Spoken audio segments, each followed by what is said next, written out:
Bangga bersarung mangga. Ada yang sering disebut dengan istilah mencintai baginda. Ada hub, cinta. Cinta memang tempatnya di dalam hati. Akan tapi sebab-sebab cinta ini bisa dicerna, rasional, masuk akal. Sehingga tumbuhnya cinta di dalam hati ini adalah karena kita melihat atau mendengar sesuatu tersebut dari pandangan dan pendengaran inilah kemudian akan menumbuhkan keterkaguman. Setelah kagum meningkat nanti kepada keingintahuan yang lebih dalam lagi, sehingga tanpa disadari disitulah nanti tumbuh cinta. Ini berlaku kepada siapapun dan apapun.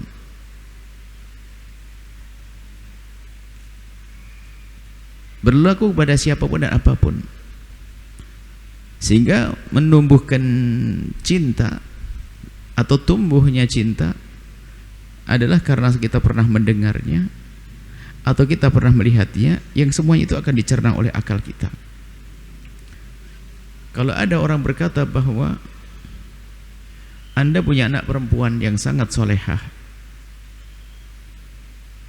atau ada seorang laki-laki, Anda seorang wanita yang punya hajat cinta kepada seorang laki-laki, lalu disodorkan ada seorang laki-laki secara paras, dia sama sekali tidak ada gantengnya, aromanya Masya Allah, jahatnya nggak kira-kira, mulutnya tajam, suka mukul, Masya Allah, menyeramkan, ya Pak?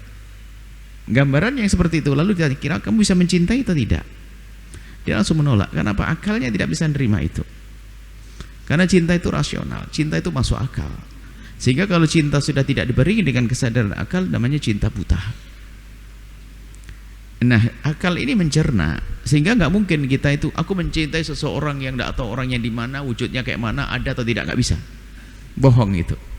Pasti apakah karena kita mendengar, biarpun itu informasi yang salah, bahwasanya sebagai seorang laki-laki diceritakan di sana ada seorang perempuan begini-begini, cantik, orangnya solehah, begini-begini. Padahal nggak ada di alam nyata. Cuman karena sudah masuk di telinganya, ada kecenderungan dia mencari-cari nama yang disebut-sebut itu. Jadi harus ada informasi yang masuk ke telinga kita, atau kita lihat langsung, oh itu bagus, dia menarik, makanya cinta rasional. Kalau sudah cinta tidak, kalau ini kita berlaku juga di dalam kisah laki-laki dengan perempuan manusia, selain urusan kita dengan baginda. Sehingga ini adalah dalam diklat cinta yang sering kami hadirkan, pendidikan cinta untuk anak-anak muda. Cinta itu rasional, jangan kita itu menjadi orang yang mencintai tapi dengan cinta buta, gula Jawa rasa coklat, dunia seluas daun kelor. Ini kan kebodohan. Akan tapi cinta yang disadari dengan akalnya. Sehingga dalam bahasa sederhana, hikmah dalam inspirasi cinta yang kami hadirkan, jika ada yang mengetuk hatimu, jangan izinkan hatimu untuk membukanya, akan tapi biarkan akalmu yang akan membukanya. Jadi kalau ada, ini berpikir, jadi akal ini punya jembatan atau punya link kepada hati, sehingga dari sini akan muncul cinta. Maka dari itu, berurusan dengan baginda, kita akan pergi pada baginda. Ada urusan diklat cinta untuk anak muda dan sebagainya, kita akan hadir insya Allah di beberapa tempat yang sudah kita mulai juga. Kita ingin mengajari anak-anak kita bagaimana mencintai yang benar dan apa itu cinta. Dan cinta selamanya indah. Kita punya madhab cinta, madhab baginda. Madhab cinta adalah selalu indah, nestapa jadi bahagia. Bukan kebahagiaan harus diulangi dengan nestapa, tidak ada. Itu adalah madhab cinta. Baik dengan cinta Nabi Muhammad, tidak lebih, kurang lebihnya seperti itu. Maka kalau ingin mencintai Nabi, pertama kita sudah punya keimanan, yakin bahwasanya kita beriman kepada Allah dan Rasulnya, dan Nabi Muhammad utusan Allah, membawa pesan dari Allah, yang pesan harus kita laksanakan, yaitu agama. Itu sudah masuk di otak kita dari masa kecil kita. Cuman kenapa ikatan kita dengan kepatuhan kepada syariat Nabi itu kok berbeda-beda? Ada yang sangat patuh sekali, ada yang Masya Allah. Tentu itu semua ada hubungannya dengan karunia Allah. Allah memilih seorang hamba ini menjadi hamba yang khusyuk, iya. Tapi sebab kesana itu ada, yaitu mengasah akal kita agar semakin kenal, kemudian ya muncullah setelah itu ada kecintaan, sehingga menggunakan akal itu penting untuk menumbuhkan cinta. Menggunakan akalnya, hub yang berdasarkan akli, ada hub qalbi, ada hub amali. Jadi setelah ada akal yang berpikir layak dicintai, lalu tumbuh cinta. Setelah cinta, tanda cinta itu adalah mudah untuk mengikuti, kan begitu amal. Sehingga kalau hanya mengaku aku cinta Nabi, tidak pernah mengikuti, ini enggak. Karena Nabi bukan seperti intan permata yang bisa kita lihat dan indah, tidak. Lebih dari itu, Nabi itu dari zatnya adalah indah, membawa pesan kemuliaan untuk kita laksanakan demi kebaikan kita. Bukan kita mencintai sebuah ukiran. Apa manfaatnya ukiran buat kita? Nilainya tinggi, bisa kita jual, bisa untuk beli mobil atau untuk ngasih makan anak. Begitu. Kalau ukiran nggak ada nilainya, nggak akan kita anggap nggak perlu kita cintai lagi, kan begitu. Permata kenapa kita cintai? Wong dia hanya sekedar batu saja. Ada apa? Karena di balik permata itu bisa untuk beli rumah, bisa untuk ini dan sebagainya. Ada nilainya. Seperti itu. Nah, baginda Nabi Muhammad lah. Kalau kita mencintai Nabi, tentu nalar kita harus kita gunakan. Hari ini kita akan memangkas sesuatu yang menjadikan orang tidak cinta.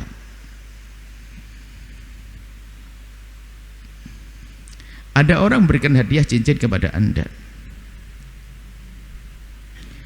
Dia pandai karena dia menjaga cincin ini. Pak, tolong, ini cincin saya beli di sebuah tempat, dan itu tempat yang elit, tidak ada cincin jelek dijual di situ. Saya telah pilih di antara cincin itu, dan alhamdulillah saya dapat. Ini cincin yang masya Allah ya, tolong. Ini berlian, dikasih tahu berlian. Orang yang tidak ngerti berlian dianggap seperti kaca pecahan. Berlian harganya mahal begini-begini. Di saat dia tahu nilainya cincin itu akan disimpan. Ngerti berlian harganya ratusan juta bahkan miliaran. Tahu, tapi coba Anda kasih orang yang tidak ngerti tentang berlian, taunya cincin-cincinan yang ada di pasar mungkin yang hanya 1.000, 2.000, akhirnya Anda kasih cincin, ya sudah, dipikir cincin kayak di pasar, dia ditaruh di mana saja karena tidak mengerti nilainya cincin tersebut. Dia hilang pun tidak pernah mencari, karena apa? Tidak tahu nilainya. Jadi menjadikan dia ta'aluk, terikat kesadaran akal akan nilai sesuatu tersebut, baru dia menjaga cincin. Mahal. Sehingga cincin permata bagi yang tidak mengerti dianggap pecahan kaca yang digosok menjadi mengkilat, kemudian setelah itu dibuatkan ikat lalu jadi kayak cincin. Tidak bisa membedakan permata atau bukan permata. Jadi hadirnya akal ini penting. Bisa jadi, lihat, orang menjatuhkan nilai cincin agar dijual murah. Ini sama dengan di pasar yang ini, tidak ada nilainya sih. Sudah cepat itu jual aja ini. Ada, kalau ada orang nawar kasih aja. Padahal ini sudah orang jahat ini, menfitnah cincin. Biar dinilai murah, tatonya nyuruh temennya pura-pura beli nanti. Ini mahal sebelum cincin. Cuman agar dijual murah akan saya fitnah. Ini cincin kata siapa mahal? Oh, katanya orang. Sudah kasih aja langsung. Kalau kasih ente untung nanti kasih. Padahal permata. Cuman dia penfitnah, dia punya akal busuk, ngirim orang cepat beli. Akhirnya orang dasarnya beli langsung. Setelah dibeli orang perang, sudah dikentirkan ke dia. Bisa membeli permata yang mahal, tapi dengan berbohong. Lah, urusan Nabi kayak begini. Urusan baginda Nabi, lihat. Maka dari itu kalau ingin mendengar berita tentang cincin dari orang jujur dong. Jangan jadi orang yang ingin menfitnah cincin. Maka dari itu, mari hari ini menjaga cinta kita. Pastikan telinga Anda tidak mendengar sesuatu yang merendahkan Nabi Muhammad, menjelekkan Nabi Muhammad, mengurai nilai kemuliaan Nabi Muhammad. Ini harus jadi rambu-rambu. Kita tahu Nabi Muhammad utusan Allah yang terjaga dari dosa, paling bagusnya manusia, paling mulianya manusia. Semua yang ada urusan dengan Nabi Muhammad paling baiknya segala sesuatu. Bicara tentang zatnya Nabi paling bagusnya zat, cara berjalan paling bagusnya cara berjalan, cara berpakaian paling bagusnya cara berjalan, cara makan paling bagusnya cara makan. Apapun yang ada hubungannya dengan Nabi menjadi yang paling bagus. Itu yang harus ada di otak kita. Rambu-rambu kita bentengi, sehingga kalau ada informasi negatif tentang Nabi Muhammad mudah kita tepis. Ini Kita ngerti nilai cincin, tidak bisa. Ini yang ngomong profesor ini cincin permata, sudah nggak mau tahu. Orang menfitnah, wah dia bakal mencuri cincin. Yang menriskin, yang mengatakan Nabi Muhammad gini-gini, dia akan memamerkan keyakinan yang lain lagi. Dia punya maksud setelah merendahkan Nabi, menjelekkan Nabi, lalu orang Muslim tidak percaya Nabi, ditawarkan keimanan yang lain. Kan begitu prosesnya. Dikasih cincin yang lain kalau bahasa cincin. Makanya pokoknya hari ini segala sesuatu yang sifatnya ini banyak sekarang upaya menjelekkan Nabi Muhammad dan sebagainya. Kan ada gerakan-gerakan anti agama dan sebagainya. Itu boleh mengkritik Nabi dan sebagainya dan sebagainya. Jangan mau mendengar sudah, karena kita sudah faham bahwasanya Nabi Muhammad paling bagusnya secara dat, paling gantengnya manusia, paling bagus akhlaknya, dijaga oleh Allah, nggak ada dosa pada diri Nabi. Ini harus kita yakini. Kalau orang agama lain tidak meyakini, urusan mereka, tapi kita punya. Dan harus yakin. Kalau tidak yakin begitu, nggak ada iman kita. Sehingga jika sesuatu itu yang ada hubungannya Nabi, tidak boleh kita merasa jijik, sehingga kita mudah menyenangi semua yang disenangi Nabi. Kalau bicara tentang istinja adalah membersihkan dari bekas buang air kecil dan air besar. Istinja ada dengan istinja dengan air, ada istinja dengan batu. Dengan batu pun bisa dengan sesuatu yang seperti batu, yang sepadan dengan batu, yang sifat-sifatnya memenuhi syarat seperti batu, yaitu seperti tisu. Tisu mengangkat, membersihkan, bisa menggantikan batu. Berarti ini bisa dipakai untuk istinja. Nah, para ulama mengatakan istinja dengan batu hukumnya mubah, boleh kita melakukannya dan boleh kita tidak melakukannya. Akan tapi menjadi wajib bagimu untuk melakukannya jika engkau merasa jijik istinja dengan batu. Karena apa? Dikhawatirkan engkau merasa jijik dengan apa yang dilakukan baginda Nabi. Dan memang sudah pernah ada perendahan terhadap baginda Nabi, istinja dengan batu dan sepadannya, mengejek rentetan cerita. Ada dibuat, kita melihat satu berita tentang bagaimana nabinya orang Islam itu lihat. Habis buang air kecil tidak pernah cebok bahasanya. Hanya menggunakan tisu, menggunakan ini, merendahkan dengan bahasa. Dengan bahasa seperti itu. Padahal itu ternyata hal-hal semacam itu hari ini menjadi sesuatu yang dipandang bagus. Coba saja Anda pergi ke negeri maju, ke toilet Anda cari air, tidak ada, adanya tisu. Akhirnya Anda boleh berkata, wah orang Eropa tidak pernah cebok. Anda berani begitu?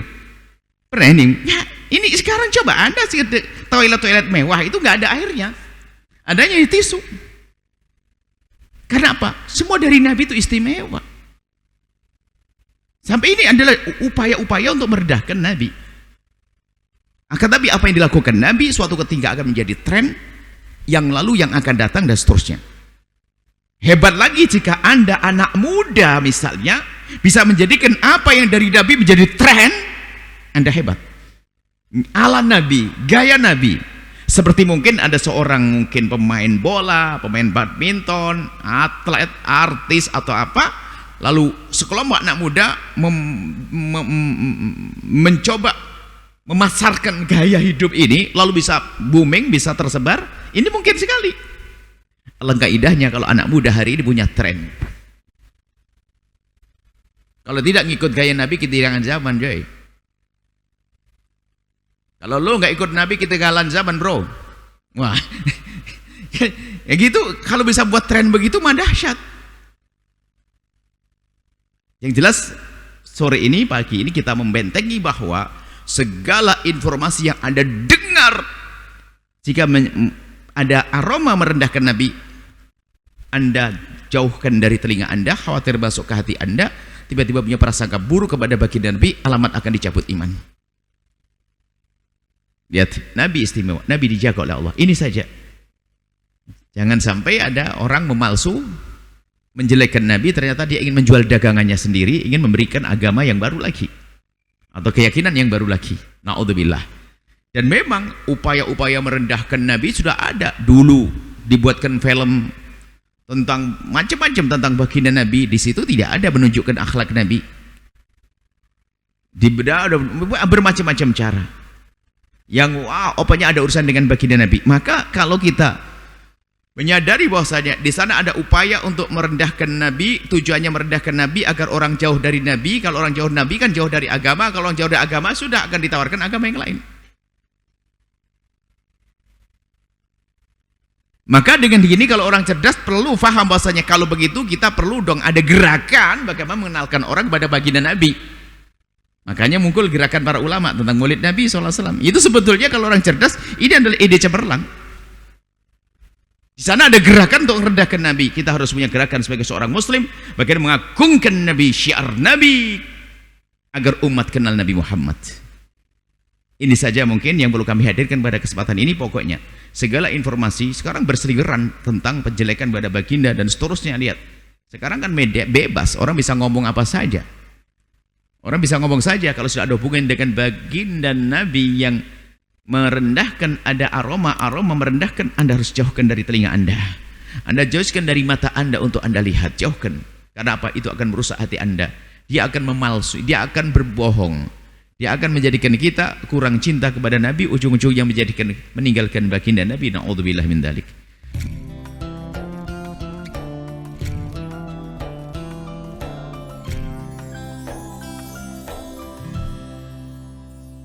Sahabat Al-Bahjah TV, setelah menyaksikan video ini, jangan lupa bersolawat kepada baginda Nabi Muhammad.